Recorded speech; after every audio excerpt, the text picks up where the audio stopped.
Dave Filoni has struck again. Ventress is alive, and another canon book has been retconned. Yes, you heard me right. This isn't the first time Filoni's done this. Far from it, in fact. Ever since 2008, Filoni has been a constant problem. To put it into perspective, TCW did so much damage to the old EU, it had to be scrapped by Disney.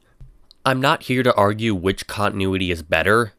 Everyone has different tastes, and I'm not going to take that away from you, but I do pity those who have to deal with Filoni's crap right now, because it's only going to get worse, and someday the new EU is probably going to be in worse shape than the old one.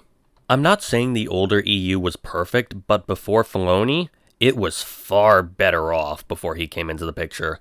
Allow me to give you some examples of what he retconned. Darth Bane went from looking like this to this. The Mandalorians were made pacifist and all human. Before TCW, the Mandalorians were a multicultural race that didn't give a shit about gender or sexual orientation. It was an all-inclusive culture where adoption was rampant and family was more than blood. Basically, TCW's Mandalorians are the ones you buy off Wish. Moving on. Anakin Skywalker was never given a Padawan. Ahsoka is never mentioned in Revenge of the Sith or its novelization.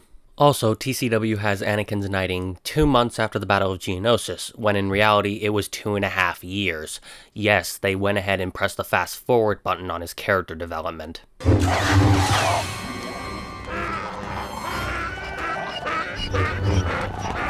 Moving on, Darth Maul was 100% dead prior to Season 4 airing. No writer was stupid enough to bring him back because he was, dead?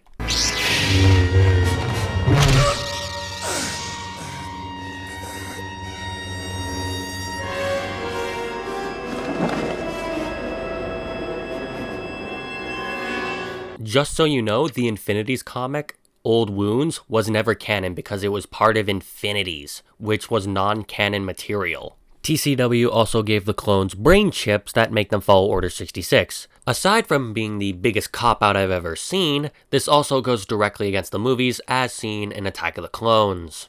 They are totally obedient, taking any order without question. We modified their genetic structure to make them less independent than the original host. That isn't the only time Filoni flagrantly disregarded G-canon either. In TCW Season 7, it is revealed Anakin has been making secret phone calls to Padme, even though she believed him to be dead, according to Revenge of the Sith. There were whispers that you'd been killed. I'm alright. Feels like we've been apart for a lifetime. And it might have been if the Chancellor hadn't been kidnapped. I don't think they would have ever brought us back from the Outer Rim sieges. Wait. I love you, Annie. I love you too. Liar!